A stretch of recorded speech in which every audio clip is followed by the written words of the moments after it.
level solutions to achieve functional zero homelessness by 2030. The report, in partnership with the Ontario Municipal Social Services Association and the Northern Ontario Service Deliverers Association, states that the region has seen an estimated 204% increase in homelessness since 2016.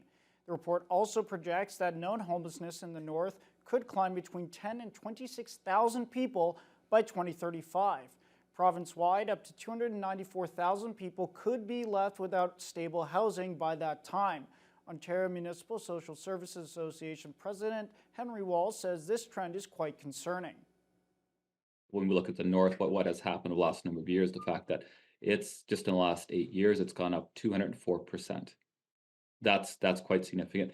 And I don't think it's an accident. I mean, if we were to look at what has happened in the housing sector in terms of what's been built, not much has been built in the north on a scale basis. And so when we look at communities, just because I'm familiar with, say, the community of Dryden, like we look at its current existing housing stock, less than 5% of it was built after 2000.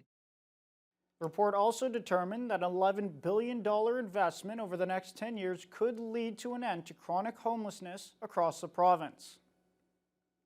The Thunder Bay District Social Services Board will be receiving just shy of $3.9 million to help with 2 homelessness projects on the horizon.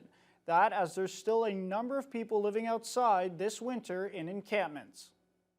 With 2 new projects on the way for DSAB, it looks like they'll be able to put more people indoors and keep them fed. Ken Ranta, the CEO of DSAB, mentioned to us that no shelter has hit capacity and have between 30 and 50 beds between the 4 shelters. Even with the available space, their staff are making sure everyone is taken care of. We still have DSAB staff and community partner staff going out doing outreach. By our latest count, there are 9 individuals who are still remaining outside or in an encampment environment. All have been approached numerous times to offer indoor space, emergency shelter, services, things that they may require. So we will continue to connect with those individuals, but the majority of individuals are indoors, are having warm night beds, provided food, clothing. Moreover, Ranta was unable to provide detail on how the $3.9 million of funding will be allocated or where it's even coming from. Though not specific, he is adamant every penny counts. Over the last couple of years, this year included, we've been recipients of just over $16 million in homelessness funding. We've been able to do a lot with that. So building new transitional and supportive housing, increase outreach, add more mental health and addiction supports, wraparound supports, expand our emergency shelters.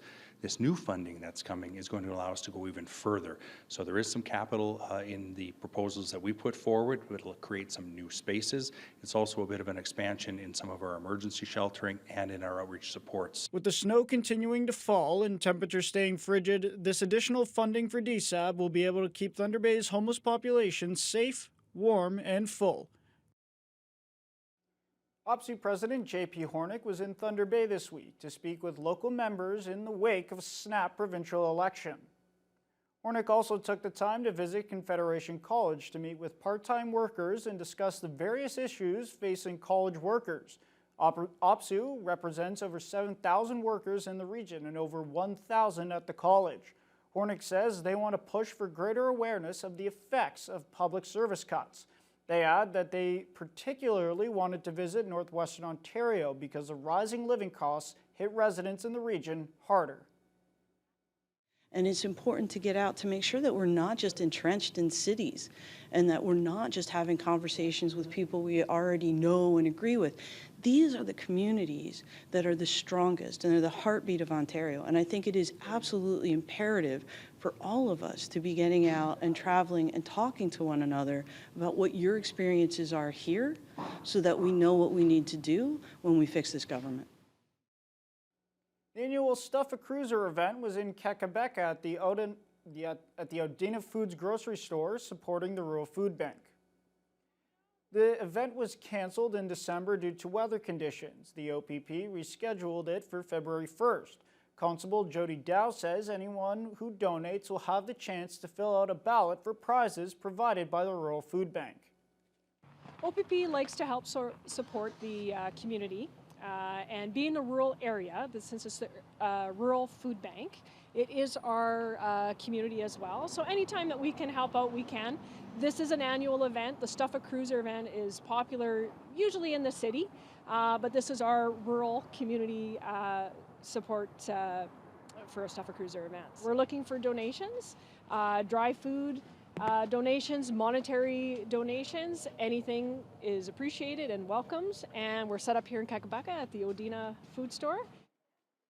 If you missed the cruiser, you can donate at the Odina Foods grocery store, other local rural stores, or contact the Rural Food Bank at the Conmee Community Center. Anishinaabe Nation and the Thunder Bay District Health Unit have launched a new book, Miigsi and Ganu's Important Journey. It was launched this week and meant to teach young readers a number of lessons. Written by Linda Banning and Lynn Suramaki, the story takes you on an adventure set on the traditional lands of Fort William First Nation and the Anishinaabe Nation. It follows Miigsi, a bald eagle representing the Anishinaabe Nation, and Ganu, a golden eagle symbolizing the Thunder Bay District Health Unit. They embark on a 4-day journey to uncover why animals in the land of Nanabiju are falling ill. Miigsi and Ganu navigate challenges together and discover the importance of community and healing. So we've been working together for 15 years, and we have gathered a lot of stories and had some interesting experiences, and what I like to call magical works together. Experiences.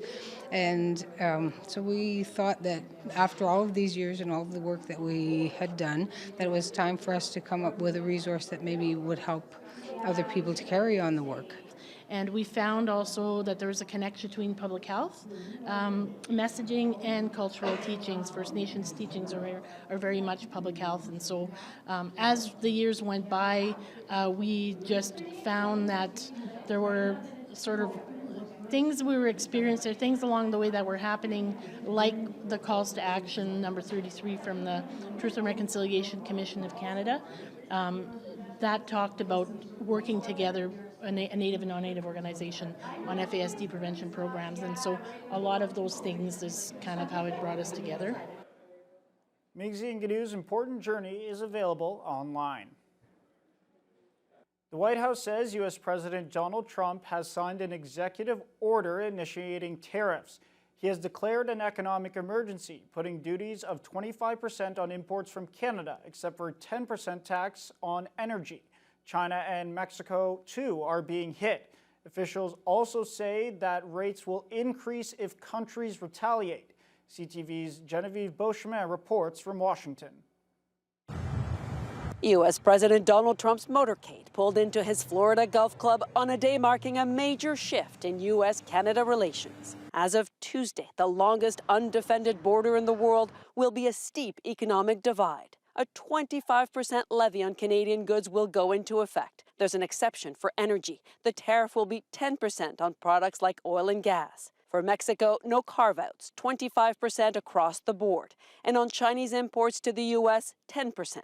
Economists have calculated those import taxes could lead to a 3% slowdown in economic growth in Canada. This is going to be felt across the board, so many sectors of the economy, so many parts of the country, especially agriculture, especially energy, steel, lumber, products that Americans need to make America great again. And some U.S. business owners are concerned. Linda Schlesinger-Wagner has sold women's clothes in Michigan for 15 years. I don't like what's going on, and I think people are going to be truly shocked at the pricing they're going to see on the cars, on the lumber, on the clothes, on the food.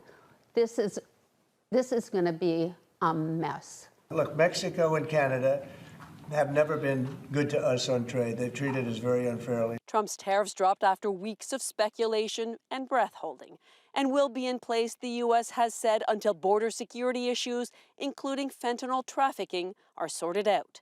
With this move, Trump has launched a trade war that could reshape a relationship that has spanned across the border for generations.